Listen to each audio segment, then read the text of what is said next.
श्री स्वामी समर्थ. कुंभ राशी 23 ते 29 मार्च. साप्ताहिक राशी भविष्य. नमस्कार मित्रांनो, अमृतवाणी या चॅनलवर तुमचे मनपूर्वक स्वागत आहे. कुंभ राशीवाल्यांसाठी हा आठवडा थोडा वेगळाच रंग घेऊन येतोय बरं का. कधी मन आनंदात उड्या मारेन तर कधी थोडं शांत बसून विचार करावासा वाटेल. ग्रहांची हालचाल अशी आहे की काही गोष्टी तुमच्या मनासारख्या घडतील तर काही ठिकाणी थोडं थांबून समजून घेऊन पावलं टाकावी लागतील. पण एक लक्षात ठेवा, हा आठवडा तुम्हाला काहीतरी नवीन शिकवून जाणार आहे. चला तर मग सविस्तर जाणून घेऊ कुंभ राशीचे साप्ताहिक राशी भविष्य. व्हिडिओमध्ये पुढे जाण्याआधी कमेंटमध्ये श्री स्वामी समर्थ लिहा. स्वामी तुमच्या सर्व इच्छा पूर्ण करतील. हा आठवडा तुमच्यासाठी विचार बदलणारा आणि अनुभव देणारा ठरणार आहे. सुरुवातीला थोडं मन अस्थिर वाटेल, काही निर्णयांबाबत गोंधळ उडेल, पण जसजसा आठवडा पुढे सरकेल तसतसं सगळं हळूहळू स्पष्ट होऊ लागेल. तुमच्या मनात खूप दिवसांपासून चालू असलेले प्रश्न आता उत्तरं शोधायला लागतील. काही जुन्या गोष्टी पुन्हा समोर येतील आणि तुम्हाला त्यांचा सामना करावा लागेल. सुरुवातीला थोडं अवघड वाटेल, पण नंतर त्यातूनच मार्ग निघेल. तुमची अंतर्मनाची ताकद या आठवड्यात वाढलेली दिसेल. तुम्ही जे काही ठरवाल त्यासाठी मेहनत घ्यायला तयार असाल. लोक काय म्हणतायत यापेक्षा तुम्हाला काय योग्य वाटतंय यावर जास्त भर द्याल. आठवड्याच्या मध्यावर एखादी चांगली बातमी मिळू शकते. एखादं काम अचानक पूर्ण होईल किंवा एखादी अडचण सहज सुटेल. त्यामुळे मनात थोडी सकारात्मकता येईल. शेवटच्या 2 दिवसांत मात्र थोडी सावधगिरी बाळगावी लागेल.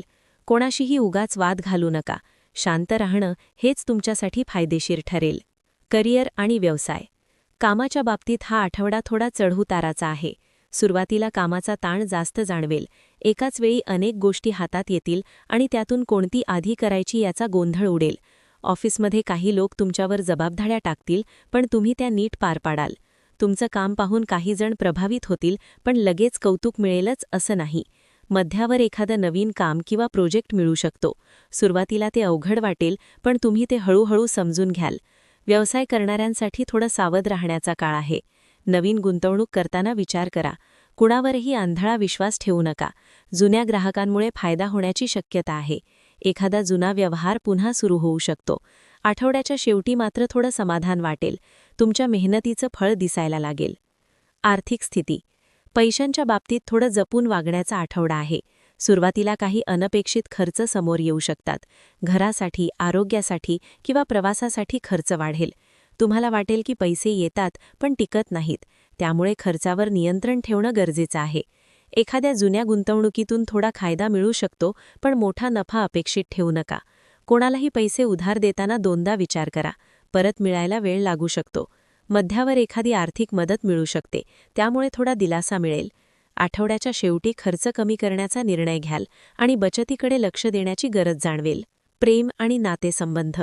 नात्यांबाबतीत हा आठवडा थोडा भावनिक आहे. सुरुवातीला जोडीदाराशी काही गैरसमज होऊ शकतात. छोट्या छोट्या गोष्टी मनाला लागतील.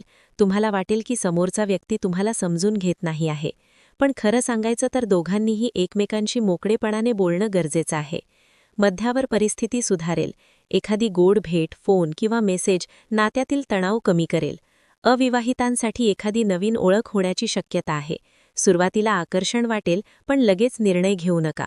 कुटुंबातील नातेसंबंधही थोडे चढउताराचे राहतील, पण शेवटी सगळं सुरळीत होईल. आठवड्याच्या शेवटी नात्यांमध्ये पुन्हा गोडवा येईल. कौटुंबिक जीवन. घरात सुरुवातीला थोडं तणावाचं वातावरण राहू शकतं. एखाद्या छोट्या गोष्टीवरून वाद होऊ शकतो. वडीलधाऱ्यांचं ऐकणं आणि त्यांचा सल्ला घेणं तुमच्यासाठी फायदेशीर ठरेल. भावंडांशी थोडे मतभेद होतील, पण ते जास्त काळ टिकणार नाहीत. मध्यावर एखाद्या आनंदाचा प्रसंग घडू शकतो, त्यामुळे वातावरण बदलून जाईल. तुमच्यावर काही जबाबदाऱ्या येतील, पण तुम्ही त्या नीट पार पाडाल. आठवड्याच्या शेवटी कुटुंबासोबत वेळ घालवण्याची संधी मिळेल आणि मन प्रसन्न होईल. शिक्षण आणि स्पर्धा परीक्षा. विद्यार्थ्यांसाठी हा आठवडा थोडा मेहनतीचा आहे. अभ्यासात लक्ष केंद्रित करणं सुरुवातीला अवघड जाईल. मोबाईल, मित्र किंवा इतर गोष्टींमुळे लक्ष विचलित होईल. पण तुम्ही वेळेचं नियोजन केलं तर परिस्थिती सुधारेल. मध्यावर एखादा विषय समजायला लागेल आणि आत्मविश्वास वाढेल. स्पर्धा परीक्षेची तयारी करणाऱ्यांनी सातत्य ठेवणं खूप गरजेचं आहे. आठवड्याच्या शेवटी तुमच्या मेहनतीचं समाधान मिळेल. आरोग्य. आरोग्याच्या बाबतीत थोडी काळजी घ्यावी लागेल. सुरुवातीला थकवा, डोकेदुखी किंवा झोप न लागणं अशा तक्रारी जाणवतील. आहाराकडे दुर्लक्ष करू नका. वेळेवर जेवणं खूप गरजेचं आहे. पाण्याचं प्रमाण वाढवा. मध्यावर थोडं बरं वाटायला लागेल. मन शांत ठेवण्यासाठी ध्यान किंवा प्राणायाम करा. आठवड्याच्या शेवटी तब्येत सुधारेल, पण तरीही निष्काळजीपणा टाळा. आध्यात्मिक आणि मानसिक अवस्था. या आठवड्यात तुम्ही थोडे अंतर्मुख व्हाल, स्वतःबद्दल विचार कराल. जीवनात काय चाललंय, काय बदलायला हवंय, याचा विचार मनात येईल. ध्यान, जप किंवा मंदिरात जाण्याची इच्छा होईल. मध्यावर एखाद्या व्यक्तीचं मार्गदर्शन मिळू शकतं. तुमचा आत्मविश्वास वाढेल. आठवड्याच्या शेवटी मनात शांतता आणि स्थिरता जाणवेल. उपाय: शनिवारी शनिदेवाला तेल अर्पण करा. काळ्या वस्तूंचं दान करा. ओम शम शनैश्चराय नमः मंत्र जपा. गरजू व्यक्तीला मदत करा. एकंदरीत पाहिलं तर हा आठवडा कुंभ राशीवाल्यांसाठी शिकवून देणारा आहे. काही गोष्टी मनासारख्या घडणार नाहीत, पण त्यातूनच तुम्हाला योग्य दिशा मिळेल. संयम ठेवा, स्वतःवर विश्वास ठेवा आणि कोणत्याही परिस्थितीत सकारात्मक राहा. कामाच्या बाबतीत मेहनत जास्त घ्यावी लागेल, पण त्याचं फळ लगेच मिळणार नाही. थोडा संयम ठेवावा लागेल. पैशांच्या बाबतीत जपून वागणं खूप गरजेचं आहे, कारण खर्च अचानक वाढू शकतो. नात्यांमध्ये थोडे गैरसमज होतील, पण प्रेम आणि संवाद ठेवला तर सगळं सुरळीत होईल. कौटुंबिक जीवनात थोडे चढउतार येतील, पण शेवटी घरात आनंदाचं वातावरण तयार होईल. आरोग्याकडे दुर्लक्ष करू नका. थोडा आराम आणि योग्य आहार गरजेचा आहे. महत्त्वाचं म्हणजे हा आठवडा तुम्हाला स्वतःला समजून घेण्याची आणि थोडं थांबून योग्य निर्णय घेण्याची संधी देतोय.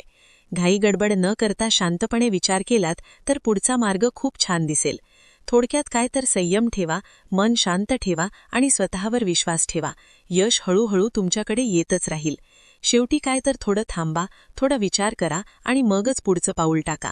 यश तुमच्याच पाठीशी असेल. तुमचा आठवडा आनंदी आणि सक्सेसफुल जाओ. धन्यवाद. व्हिडिओ आवडल्यास लाईक करा. चॅनेलवर नवीन असाल तर चॅनेलला सबस्क्राईब करा.